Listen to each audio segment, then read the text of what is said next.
Hello, my dear children. Very good morning. You're most welcome in class 12th accountancy. I, R.R. Tripathi from LPM Public School.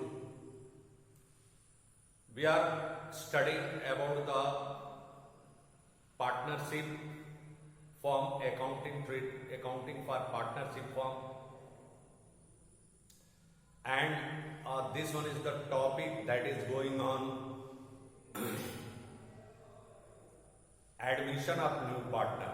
When the new partner is admitted, how the accounting treatment takes place in the organization.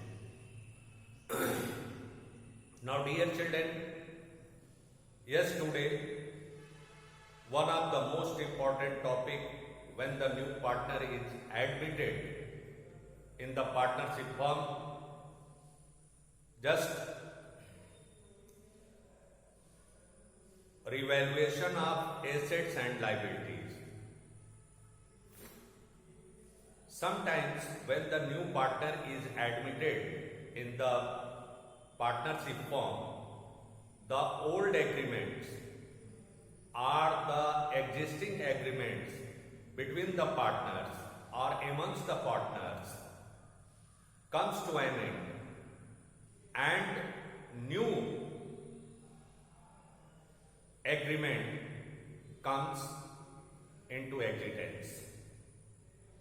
And when the new agreement comes to existence, just the assets and the liabilities of the firm is reevaluated. They are reevaluated. Computation of goodwill and how the partner sacrificing ratio, new profit ratio, these are calculated. You know it very well.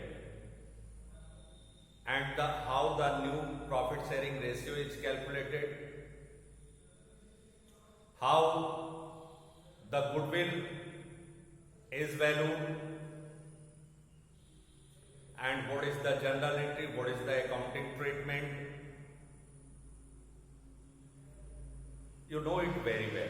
You have studied about these factors. Now, one of the topic on the new partners admitted in the firm, revaluation of assets and liabilities. मतलब मेरे कहने का मतलब ये है बेटा कि जब नया पार्टनर कोई आता है तो जो पुराना अनुबंध होता है पार्टनर्स के बीच, चाहे प्रॉफिट शेयरिंग रेशियो का, चाहे किसी भी प्रकार का, वो प्रायः समाप्त हो जाता है और नया अनुबंध उन लोगों के बीच सहमति बनती है। तो जब सहमति बनती है तो जाहिर सी बात है नया रेशियो होगा नए पार्टनर पर, कौन पार्टनर कितना उस पार्टनर के फेवर में सेक्रीफाइस किया, ये सारी चीजें रहती हैं, बहुत सारी चीजें। तो इनका अकाउंटिंग ट्रीटमेंट क्या होता है, किस तरह से हम करते हैं, ये सारा चीज अभी मैंने प्रीवियस वीडियोस जो मैं भेजता गया हूं डे टू डे, आपको पूरा within 1 week practical question के अनुसार आपको मिलता गया है। आप हमारे पास प्रॉब्लम भेजते हैं, उस पर वीडियो बनाकर मैं भेजता हूं। अब देखें क्वेश्चन नंबर 50 जो आपका है, revaluation of assets and liabilities. ये रिवैल्यूएशन अकाउंट क्या होता है ये जानना जरूरी है। When the new partners is admitted, a new account is open for the revaluation of the assets and liabilities, उनका पुनर्मूल्यांकन किया जाता है। अब आप देखेंगे वो इंफॉर्मेशन रहती है, तो एक चीज का ध्यान रखिएगा, बहुत ही थोड़ा सा प्रैक्टिकल इन्वॉल्वमेंट हो, whether the increment of the assets, the revaluation account is debited and credited. किसी भी एसेट्स में यदि इंक्रीजमेंट होता है, उसका मूल्य बढ़ता है, तो जाहिर सी बात है फर्म का बेनिफिट होगा, आपका बेनिफिट होगा, तो उससे रिवैल्यूएशन अकाउंट क्या होगा, क्रेडिट होगा। कोई लाइबिलिटी कम होती है, डिक्रीजमेंट इन लाइबिलिटीज, तो भी रिवैल्यूएशन अकाउंट क्रेडिट होगा। और यदि किसी संपत्ति का मूल्य घटता है, कम होता है, तो उससे रिवैल्यूएशन अकाउंट डेबिट होता है। लाइबिलिटी बढ़ती है, increment in liability, just the revaluation account is debited. ये दिमाग में रखना जरूरी है। अब हम प्रैक्टिकल क्वेश्चन नंबर 50 आपको बता रहे हैं, देखें इसको।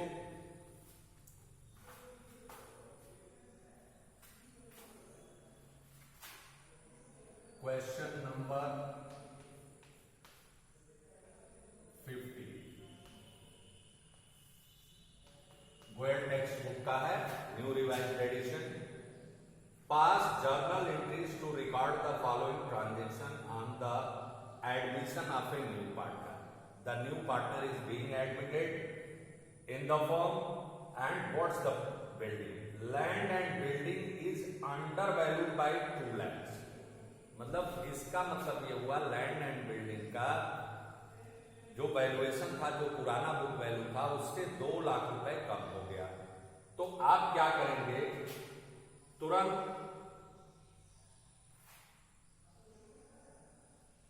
मतलब land and building is under value by ₹2 lakh. Land and building की कीमत 2 लाख रुपए कम बुक वैल्यू में है, दिखाई गई है, तो जाहिर सी बात है इससे रिवैल्यूएशन अकाउंट क्रेडिट होगा। हमारे लैंड एंड बिल्डिंग की कीमत 2 लाख रुपए अधिक है, जो कि बुक वैल्यू में कम है। ये कहा जा रहा है land and building is under valued by ₹2 lakh, 2 lakh से कम है, तो इसका मतलब हमारे लैंड एंड बिल्डिंग का कीमत 2 लाख रुपए अधिक है। तो हम क्या करेंगे, इससे पहली एंट्री जो जर्नल होगी, land and building account debit, land and building account debit to revaluation account. Revaluation account credit होगा इससे, टू रिवैल्यूएशन अकाउंट। अमाउंट लिखेंगे 2 लाख, 2 लाख रुपए आप लिखेंगे। देखिए ये एंट्री होगी, being assets are revalue, being assets revalue, ये नरेशन लिखे। दूसरा है stock is over valued by 20%। Book value of stock 60,000, तो 60,000 का आप क्या करेंगे, 20% निकालेंगे, तो ये अधिक दिखाया गया है। तो इसका मतलब है कि इस रिवैल्यूएशन अकाउंट इतने से डेबिट होगा और स्टॉक क्रेडिट होगा। रिवैल्यूएशन अकाउंट, तो बुक वैल्यू क्या है इसका, स्टॉक का 60,000 रुपए। अब आप करेंगे दूसरी एंट्री होगा,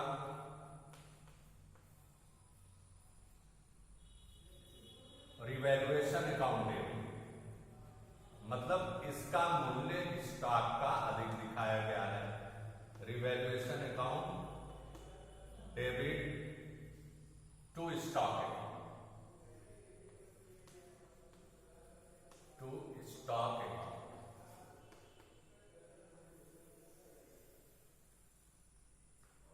अब क्या हो गया, तो स्टॉक अकाउंट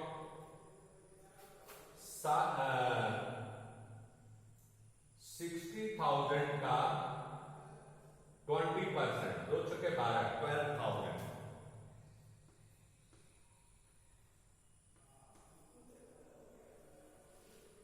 12,000 से हमारा रिवैल्यूएशन अकाउंट डेबिट हो जाएगा।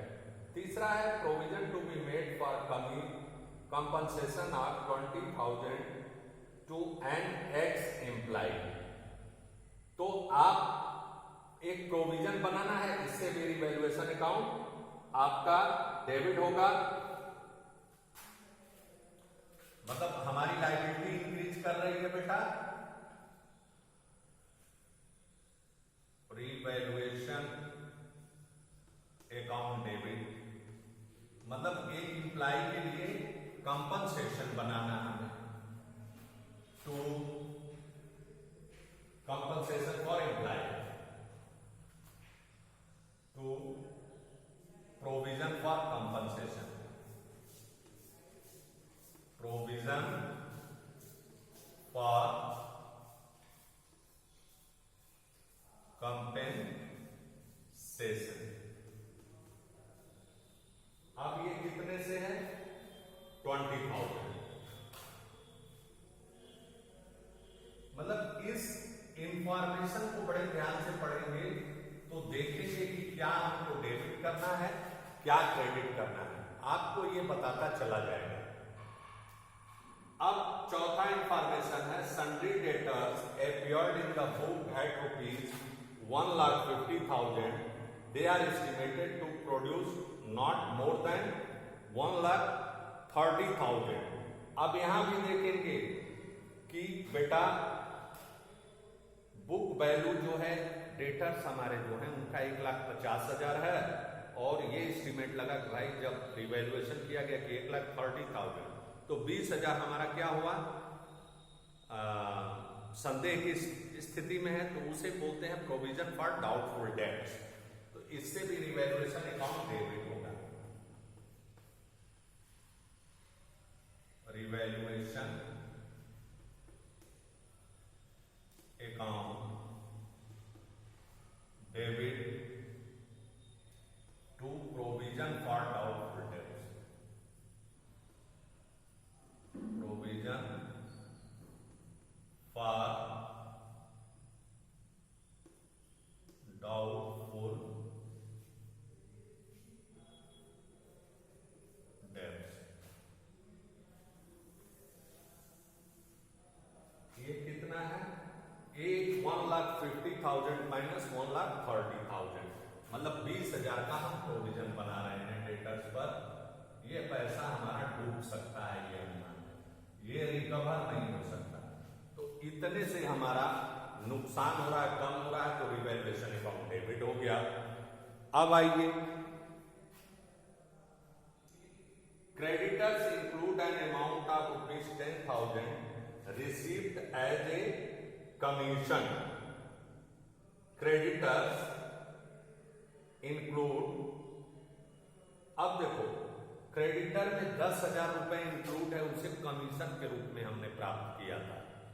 फर्म को कमीशन मिला था, लेकिन से उसकी एंट्री भूलवश क्रेडिटर में हो गई है, तो इसका मतलब इससे हमारा लायबिलिटी 10,000 से कम हो रहा है क्रेडिटर में, तो रिवैल्यूएशन अकाउंट हम क्रेडिट कर देंगे।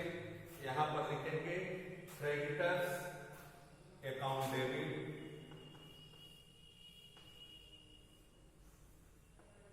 Creditors account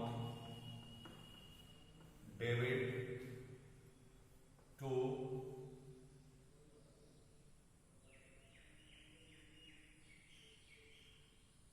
revaluation, to revaluation account.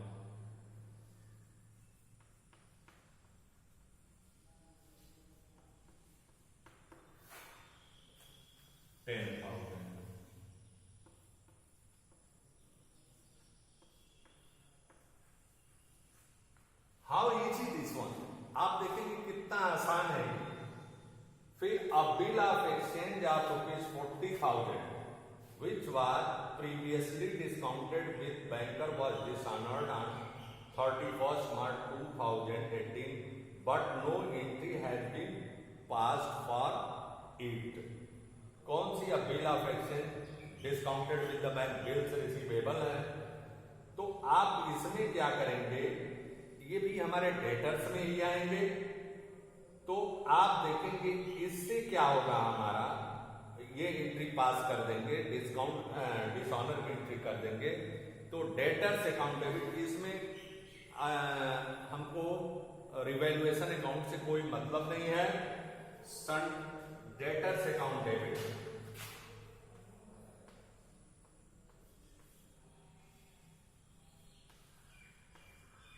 Debtors account debit to bank, to bank account, ये एंट्री हम कर देंगे जर्नल एंट्री। कितना है? 40,000।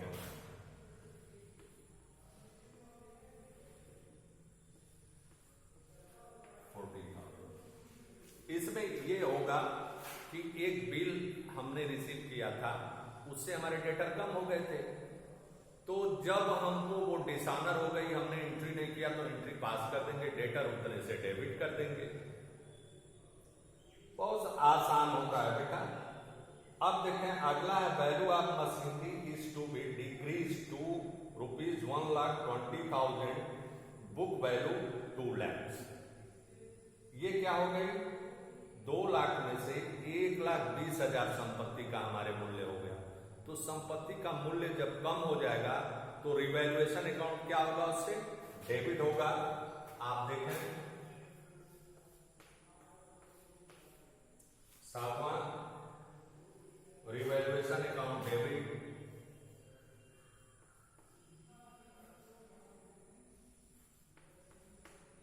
Revaluation account debit to machinery, to machinery account. अब जितने से हमारा मूल्य कम हुआ है उसको हम यहां दर्शा देंगे।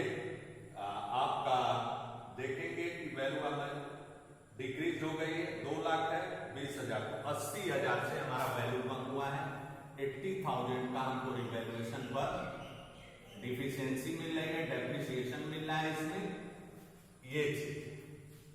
इस तरह से क्वेश्चन करते हैं। अगला है, expenses on revaluation amount to ₹8,000 have been paid by partner X. Partner जो एक्स है उसने एक्सपेंसेज पेड किया है, तो उससे रिवैल्यूएशन अकाउंट आप ये करेंगे। और भी देखें इंफॉर्मेशन दिया है कि नहीं। रिवैल्यूएशन अकाउंट डेबिट,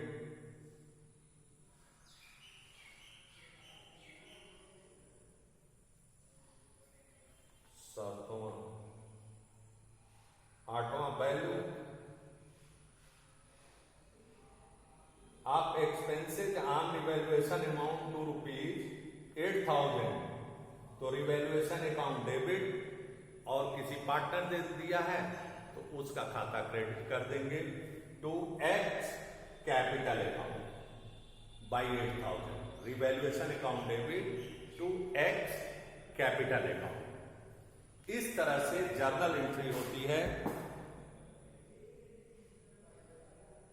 अब हम आपको और आगे बताएंगे। आप देखेंगे कि जो भी एक्सपेंसेज है, मान लीजिए वो किया है, तो खर्च है, जब फर्म रिकंस्टिट्यूट हो रही है तो उसकी एंट्री कर देंगे। Revaluation account debit, revaluation account debit to जो पार्टनर पेमेंट किया, X capital, X capital account. यदि कोई पार्टनर पे कर रहा है 8,000 आप लिख देंगे 8,000 रुपए, 8,000। इस तरह से हम बनाते हैं। ये जर्नल एंट्री हो गई। अब चाहे तो एक साथ जर्नल एंट्री कर सकते हैं। कंपाउंड एंट्री कैसे कर सकते हैं? जहां रिवैल्यूएशन अकाउंट डेबिट है तो आप लिखते हैं रिवैल्यूएशन अकाउंट। देखिए यहां पर रिवैल्यूएशन अकाउंट डेबिट है 1 2 3 4 5। एक एंट्री यदि करना चाहें तो आप compound entry revaluation account debit 2 star, 2 provision for compensation, 2 provision for doubtful dates, 2 machinery and 2 x capital account, सारे अमाउंट को जोड़ करके एक जगह रिवैल्यूएशन करते हैं। जहां क्रेडिट है कंपाउंड एंट्री करने चाहते हैं, कहां कहां क्रेडिट है रिवैल्यूएशन अकाउंट, 1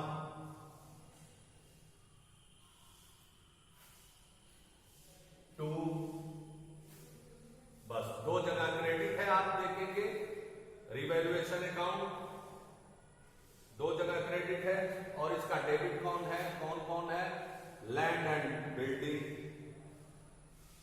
अकाउंट डेबिट। फिर उसके बाद आप क्रेडिटर्स अकाउंट डेबिट, उसके बाद 2 रिवैल्यूएशन, दोनों अमाउंट जोड़ करके कंपाउंड एंट्री एक साथ हो। मैंने सेपरेट करके आपको इसलिए बताया कि कहीं कोई दिक्कत ना हो। इस तरह से रिवैल्यूएशन अकाउंट बनाते समय जर्नल एंट्री पास की जाती है। अब इसके लेजर के अनुसार अगले वीडियो में सॉल्यूशन कैसे बनाते हैं ये हम बताएंगे। Thank you very much.